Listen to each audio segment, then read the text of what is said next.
जय गुरु जी संकट जी, मेरे यूट्यूब चैनल गुरु जी 13 ब्लेसिंग पर आपका हार्दिक स्वागत है।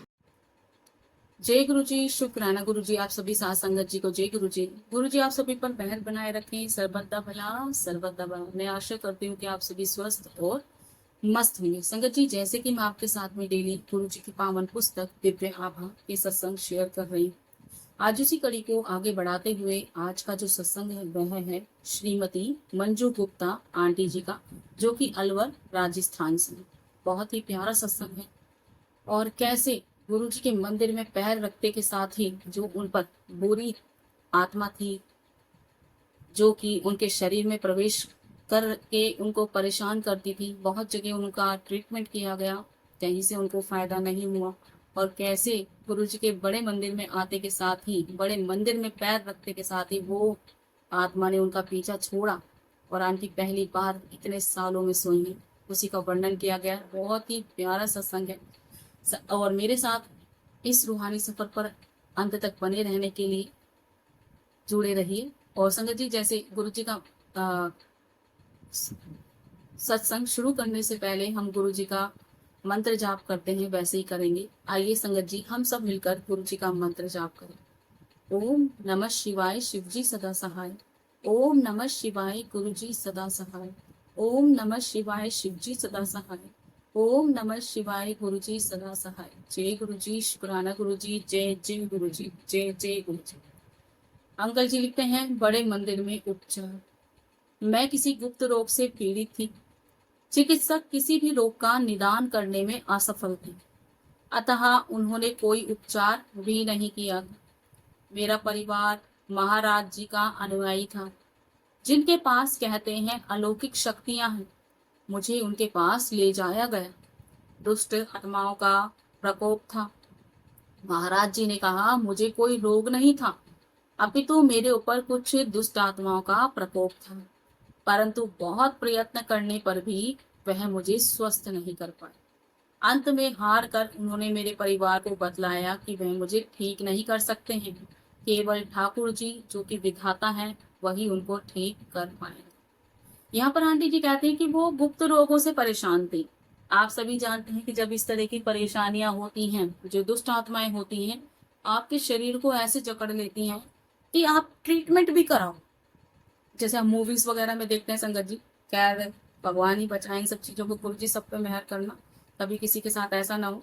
मूवीज वगैरह में देखते हैं तो वो यही दिखाते हैं कि किस तरीके से एक जो सोल होती है, नेगेटिव सोल होती है, किसी पर्टिकुलर व्यक्ति पर, उसकी सोल पर अटैक करती है, और जो जिसका ओरा कमजोर होता है उस पर वो जल्दी आक्रमण करके उसको अपने वश में कर लेती है। और आपको समझ नहीं आता, आपका बिहेवियर चेंज हो जाता है सडनली। आपको समझ नहीं आता, जो हंसता खेलता व्यक्ति है वो सडनली बाद में अचानक से रोना शुरू कर देता है, दुखी रहना शुरू कर देता है। एक पढ़ने लिखने वाला बच्चा है, उसका व्यवहार चेंज हो जाता है। आप सोचते हो कि वो डिप्रेशन में आ गया, उसको कोई परेशानी है, आप उसका ट्रीटमेंट करा रहे हो, डॉक्टरों को दिखा रहे हो, वहां से कोई रिजल्ट नहीं मिल रहा। आपको लगता है कि आप बीमार हो, सोने का मन करता है हमेशा, आपको लगता है कि आप बीमार हो गए हो, आप डॉक्टरों को दिखा रहे हो, आपके शरीर में रोग बढ़े चले जा रहे हैं, आप डॉक्टरों को दिखा रहे हो, कोई भी टेस्ट में कुछ नहीं आ रहा, डॉक्टर पकड़ ही नहीं पा रहे उस सब चीजों को। आंटी जी के साथ भी ऐसा ही हो रहा था, वो बड़ी परेशान थी उस सब चीजों को लेकर। तो वो कहती है कि जो उनके परिवार वाले थे वो किसी महाराज जी को मानते थे और उनमें आस्था थी, उन्हीं को वो फॉलो करते थे। और कहते कि जो महाराज जी थे उनमें अलौकिक शक्तियां थी, उन्होंने बड़े बड़े रोगों को दूर किया। लेकिन जब उनके पास आंटी जी को ले जाया गया तब उन्होंने बताया कि इसको कोई बीमारी नहीं है, इसके शरीर में कोई बीमारी नहीं है, कोई ऐसा नहीं है, इसको किसी बुरी आत्मा ने अपने कंट्रोल में कर रखा है, जिसके कारण ये परेशान है। अब क्या हुआ, उन्होंने बहुत प्रयास किया आत्मा को उनसे दूर करने का, महाराज जी ने बहुत प्रयास किया, लेकिन वो उसमें विफल रहे, जबकि उनके पास अलौकिक शक्तियां थी। और बाद में उन्होंने उनके परिवार वालों को, आंटी के परिवार वालों को साफ बोल दिया कि वो इसका ट्रीटमेंट, आंटी का ट्रीटमेंट नहीं कर सकते, क्योंकि कुछ चीजें उनके बस में नहीं होती। क्योंकि आप सभी जानते हैं हर कोई चीजों का इलाज हर कोई नहीं कर सकता। जो दांतों का डॉक्टर है वो दांतों का इलाज करेगा, आंखों का नहीं कर सकता। जो आंखों का है वो आंखों का करेगा, दांतों का नहीं कर सकता। इसी तरीके से जो ये एंटिटीज होती हैं और ये दुष्ट आत्माएं होती हैं, जब किसी पर कंट्रोल कर लेती हैं किसी के शरीर को, तो हर कोई गुरु उसको दूर कर दे, ये हर किसी को पावर नहीं होती, क्योंकि ये सब उस परम पिता परमेश्वर भगवान की इच्छा से ही होता है। और कब किसके कारण होगा ये नहीं। अब उन्होंने मना कर दिया महाराज जी ने, और ये बोल दिया कि इसको तो ठाकुर जी ही ठीक करेंगे, भगवान श्री कृष्ण ही इनको ठीक कर देंगे, ऐसा उन्होंने कह दिया, क्योंकि उनके बस की बात नहीं थी उनको दूर करना। अब क्या हुआ, अब गुरु जी का आगमन होता है संगत जी उनके जीवन में, और जब आप जानते हैं गुरु जी आते हैं तो सब कुछ बदल देते हैं। जय गुरु जी, शुक्राना। मेरे एक दूर का संबंधी परिवार गुरु जी के प्रति निष्ठा रखता था। क्या यह चैन था या देव योग? हम दिल्ली आए और बड़े मंदिर गए। मैं मंदिर में प्रवेश करने वाली थी कि मैं चिल्लाने लगी। मुझे बताया गया कि मैं बहुत देर तक रोती रही। मंदिर में प्रवेश करने के बाद मैं चुप हो गई और तुरंत ही सो गई। शांति से मैं 3 घंटे तक सोती रही।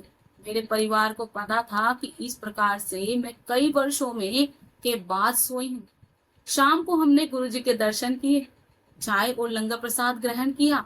उस समय मैं बिल्कुल निरोग हूँ। उस समय से मैं बिल्कुल निरोग हूँ, क्योंकि मुझे ठाकुर के दर्शन हो गए थे, ठाकुर जी के दर्शन हो गए थे। सिद्ध पुरुषों की भी सीमाएं निर्धारित होती हैं, वह जीवन और मृत्यु नहीं दे सकते, किंतु गुरु जी तो महापुरुष हैं, वह साक्षात शिव हैं, वह परमेश्वर है। यहाँ आंटी जी कहती है कि जय गुरु जी, शुक्राना गुरु जी। हाँ, आंटी जी कहती है कि एक दूर के कोई संबंधी थे आंटी जी के परिवार के, जो नॉन थे, उन्होंने बताया कि वो गुरु जी में आस्था रखते हैं और गुरु जी के फॉलोअर हैं, गुरु जी की संगत है। उन्होंने इनको बताया कि गुरु जी के पास ले जाओ, वहीं समाधान होगा। अब वो कहते हैं क्या ये चहन था या देव योग था, क्योंकि वहां महाराज जी ने तो उनको मना कर दिया था कि इनको ठाकुर जी ही ठीक कर सकते हैं। अब सडनली इनके परिवार के पास उनका बुलावा आ गया, क्योंकि भगवान को आप बुला रहे हो तो एक समय आएगा वो ऐसा निश्चित कि वो आपको जोड़ेंगे और कहीं ना कहीं से रास्ता बनाएंगे आप तक पहुंचने का। तो यहाँ पर उन्होंने कहा ना ठाकुर जी ही ठीक कर सकते हैं, भगवान ही ठीक कर सकते हैं इनको। तो जब गुरु जी का बुलावा आया उनके लिए, और वो कहते कि जब वो बड़े मंदिर गई, जब वो बड़े मंदिर गई तो जैसे उन्होंने वहां पर प्रवेश किया तो वो जोर जोर से चिल्लाने लगे। हालांकि सभी जानते थे घर परिवार के कि इनके ऊपर क्या है, दुष्ट आत्मा का साया है। वो जोर जोर से चिल्लाने लगी, उनको पकड़ा हुआ था। वो कहते कि बहुत देर तक वो रोती रही, उनको कुछ नहीं पता था उनके साथ क्या हो रहा है, लेकिन अन्य लोगों ने बताया कि वो बहुत देर तक रोती रही और वो पहली बार शांति से 3 घंटे बड़े मंदिर में ही सो गई। 3 घंटे सोई, और वो कहते हैं कि वो जो परिवार वाले थे वो सब जानते थे कि ऐसे वो कई वर्षों के बाद सोई है, क्योंकि वो जो ये एंटिटीज होती हैं वो आपको चैन लेने ही नहीं देती। कहाँ से आती हैं, कौन भेजता है, जो कर रहा है, बहुत से चीजें ऐसी होती हैं, हम सुनते हैं किसी ने किसी के ऊपर कुछ कर दिया, कुछ कर दिया, या अपने आप ही अट्रैक्ट हो जाते हैं किसी से और किसी के ऊपर, वैसे बहुत गलत होता है। पता नहीं हमारे कर्मों का लेखा जोखा है क्या है, कि हमने कभी उनके साथ कुछ गलत किया, क्या किया हम नहीं जानते। लेकिन जो भी है वो भगवान जानते हैं क्या है। भगवान ऐसी चीजों से सबको बचाए। जय गुरु जी। वो कहते हैं कि वो 3 घंटे तक लगातार सोई, और जब शाम को उन्होंने फिर गुरु जी के दर्शन किए, वो कहते चाय प्रसाद लिया, उन्होंने लंगर प्रसाद लिया, और उसके बाद वो हमेशा ही अब बिल्कुल निरोग है, उनके साथ कोई ऐसी चीज नहीं है, क्योंकि उस दुष्ट आत्मा ने उसी समय उनका साथ छोड़ दिया। वो कहते हैं मुझे ठाकुर जी के दर्शन हो गए, गुरु जी में साक्षात उनको ठाकुर जी के दर्शन हो गए। और कहते हैं कि सिद्ध पुरुषों की भी कुछ सीमाएं होती हैं, जैसे मैंने आपको बताया, उन्होंने बताया कि वो ये सब करने का, हालांकि उनमें अलौकिक शक्तियां थी महाराज जी में, लेकिन वो नहीं कर पाए उसको ठीक, क्योंकि कुछ शक्तियां ऐसी होती हैं जो उनकी सीमाएं होती हैं। हर किसी को आप मृत्यु या जीवन नहीं दे सकते। तो यहाँ पर क्या था, जो एंटिटीज होती हैं वो एक आत्मा है, और उसका भी समय होता है, निश्चित होता है, और उसके बाद उसको भी मुक्ति मिल जाती है। अब क्या था, वो आत्मा को उनके शरीर से निकालना उन महाराज जी के बस की बात नहीं थी, क्योंकि उनके पास जो शक्तियां थी उनकी कुछ सीमाएं थी जो वो नहीं कर पाए। उन्होंने कहा कि ठाकुर जी ठीक करेंगे, और जब गुरु जी के पास आए तो गुरु जी ने उनका तुरंत ही बड़े मंदिर में पैर रखते के साथ ही सब कुछ चीजें खत्म हो गई। वो कहते हैं गुरु जी तो स्वयं महापुरुष हैं, महाअवतार हैं, शिव अवतार है, महापुरुष हैं, और वो साक्षात शिव हैं, वही परमेश्वर हैं। जय गुरु जी, शुक्राना गुरु जी। बहुत ही प्यारा सत्संग था। और आप सभी जानते संगत जी, राजस्थान से अलवर से हैं, और आप सभी जानते हैं कि वहाँ तो साक्षात बालाजी महाराज बैठे हैं, जहाँ पर इस तरह के रोगों का उपचार होता है। और वहाँ भी उनका इलाज नहीं हुआ, और वो अन्य जगह भी गई, वहाँ उनका इलाज नहीं हुआ, लेकिन गुरु जी की शरण में आते के साथ ही उनकी सारी की सारी चीजें खत्म हो गई। तो हम कैसे ये कह दें कि गुरु जी नहीं है। जो मूर्ख लोग हैं, जो गुरु जी पर प्रश्न उठाते हैं कि गुरु जी नहीं है, और गुरु जी पर तरह तरह के वीडियोस बन रहे हैं संगत जी आजकल। गुरु जी पर पता नहीं क्या क्या लोग वीडियोस बना रहे हैं, गुरु जी के बारे में उल्टा सीधा बोल रहे हैं, जबकि गुरु जी ने, जब तक गुरु जी चोले में थे, वो हमेशा यही कहा करते थे, जैसे हम सुनते हैं उनके समय की संगत से, तो वो यही कहा करते थे, उन्हें नेम फेम में कोई महत्व नहीं था। वो नहीं चाहते थे न्यूज़पेपर में उनके पिक्स आए, मीडिया में उनके विषय में बताया जाए, वो नहीं चाहते थे। और आज के समय में जब वो चोला छोड़ चुके हैं और साक्षात अभी भी हमारे साथ में विद्यमान है, स्वरूप में विद्यमान है वो, और आज भी वो लोगों का वैसे ही ट्रीटमेंट कर रहे हैं जैसे उस समय में किया करते थे, और आज भी साथ दे रहे हैं, बल्कि उससे कहीं ज्यादा साथ दे रहे हैं। उस समय तो वो इतनी सीमाओं में थे, लेकिन अब तो वो सीमाएं नहीं है आपके पास। अगर आप याद करें तो अभी वो यहाँ पर है, अभी वो कनाडा में, अभी अमेरिका में, कहीं भी वो स्वच्छंद रूप से भ्रमण कर सकते हैं, उनके ऊपर कोई पाबंदियां नहीं है। लेकिन गुरु जी के विषय में बहुत गलत बोला जा रहा है। कोई कुछ बोल देता है कि कोई कुछ बोल देता है। अब वो अपने कर्मास बढ़ा रहे हैं। जब तक आपको किसी विषय के बारे में नहीं पता, किसी के बारे में नहीं पता, तो गलत मत बोलिए संगत जी। मैं आपसे हाथ जोड़कर निवेदन करती हूँ। बहुत से लोग स्वरूप का निरादर करते हैं, वो कहते हैं कि ये तो स्वरूप ही है। स्वरूप नहीं है भाई, वो साक्षात भगवान है हमारे। और किस तरीके से वो आपके जीवन को परिवर्तित करते हैं आप नहीं जानते। हर चीज का समय होता है, एकदम से कुछ नहीं होता। आप ये सोचने लग जाओ मैं आज स्वरूप लेकर आई हूँ तो मेरे वारे के न्यारे हो जाएंगे, मेरे पास धनों की वर्षा हो जाएगी। बहुत से सत्संग के जो थंबनेल होते हैं उस पर लिखा होता है कि आज तेरे घर पर धन की वृद्धि होएगी, वर्षा हो जाएगी। ये गुरु जी का स्वरूप, उसको 5 लोगों को भेज दे। क्यों भेज दे भाई? क्यों गलत भेज कर रहे हो आप लोग? क्यों अपने कर्मा बर्बाद कर रहे हो? एक तो तुम वैसे ही मनुष्य योनि में आकर अच्छे कर्म के लिए भेजे गए हो, मनुष्य योनि मिली, क्यों कुत्ते बिल्ली की तरह इस तरह के कार्य कर रहे हो?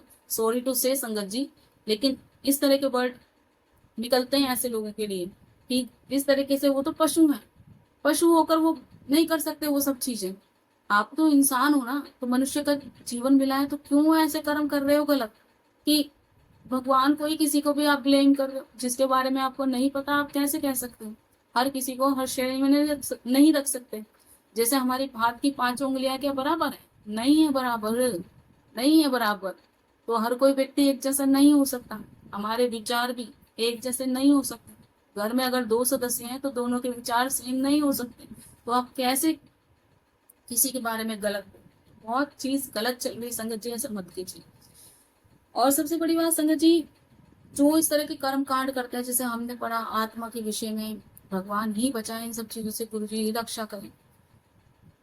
बहुत से लोग क्रिया करते हैं दूसरों पर, गलत क्रियाएं करते हैं। जैसे आपने नरेंद्र दंड अंकल का जो सत्संग सुना था, उसमें उनके घर के आगे हाथ छाप दिए गए थे, और वो जो क्रिया की गई थी उनकी मम्मी के ऊपर की गई थी कि उनकी मम्मी का अंत हो जाए, उनकी डेथ हो जाए। और कैसे गुरुजी ने साक्षात स्वरूप से निकलकर, उनकी जो धर्म पत्नी है अंकल जी की, उन्होंने वो हाथों को अपने हाथों से साफ कर दिया था, पानी से धो दिया था। और उसके बाद क्या हुआ था, उनके एक हाथ में पैरालिसिस हो गया था, लेफ्ट हाथ में। और जब उन्होंने ये बात गुरुजी से बताई, तो गुरुजी ने कैसे स्वरूप से निकलकर उनकी समस्या का समाधान किया। तो आप कैसे कह सकते हैं कि ये स्वरूप ही है? नहीं। अगर आपके अंदर पूरी श्रद्धा है ना, पूरा समर्पण कर चुके हो, चमत्कार अब होते हैं। पत्थर से भगवान प्रकट हो जाते हैं। कैसे कह सकते हो? मीराबाई जी की बात करें, मीराबाई जो कि राजस्थान की कितनी मशहूर, अब तो कवित्री के रूप में भी पढ़ते हैं हम लोग, लेकिन वो ठाकुर जी की इतनी परम भक्त थी कि विष का प्याला दिया गया था, और कैसे उन्होंने उसको पिया था और वो अमृत बन गया। हमने तो भगवान शिव के विषय में ही पढ़ा है ना कि जब समुद्र मंथन हो रहा था, तब कोई भी उस हलाहल को लेने को तैयार नहीं था। उस हलाहल को भगवान स्वयं, भगवान श्री भगवान शिव ने खुद ग्रहण किया था और अपने कंठ में उसको रोक लिया। वो तो हमने भगवान के लिए, क्योंकि वो तो साक्षात सृष्टि के रचयिता थे। और लेकिन जब मीराबाई जी को पढ़ते हैं, उनके विषय में पढ़ते हैं कि उनको विष का प्याला दिया गया था, तो कैसे उसको अमृत में बदल दिया था ठाकुर जी। तो ये चमत्कार ही तो है। धन्ना धन्ना भक्त के विषय में पढ़ते हैं, कैसे अपना शीश अलग कर दिया था और माता के चरणों में समर्पित कर दिया था। महामृत्युंजय मंत्र का उच्चारण हुआ। कैसे हम कह सकते हैं उन चीजों को नेग्लेक्ट कर सकते हैं, तो हम आंखों देखी चीजें भी तो नहीं झुटला सकते ना संगत जी। तो थोड़ी सी अपनी बुद्धि का भी, कॉमन सेंस का भी यूज कीजिए कि गुरु जी हैं, साक्षात हैं और हमारे स्वरूप में विराजमान है। आप उनसे बात कीजिए, ध्यान लगाइए, उनके चरणों में बैठिए, कैसे आपको जवाब नहीं देते हैं। और हमेशा अपने भक्तों को कभी परेशानी में नहीं देख सकते। परेशानियां आएंगी आपको, क्योंकि आप कर्म ही ऐसे करके आए। मैं कहने लग जाऊं मैं बिल्कुल स्वस्थ हूँ, ये नहीं।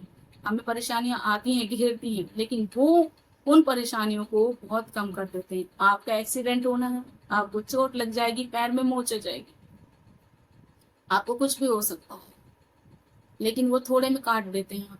क्योंकि जब आप गुरु जी के बड़े मंदिर में प्रवेश करते हैं, तो गुरु जी कहा करते थे कि 90% वो अपने ऊपर ले लेते हैं और हमसे 10% हमें झेलने होते हैं, जो कि हमसे नहीं झेले जाते। तो मैं आपसे हाथ जोड़कर विनती करूंगी कि कभी निरादर ना करिए अगर आप किसी का आदर नहीं कर सकते। जो सुन रहे हैं उनके लिए भी पता नहीं किसके लिए ये संदेश था जो गुरु जी ने मुझसे बुलवा दिया। और आज मैं अपनी वाणी को यहीं विराम दूंगी। जय गुरु जी, शुक्राना गुरु जी, जय जय गुरु जी।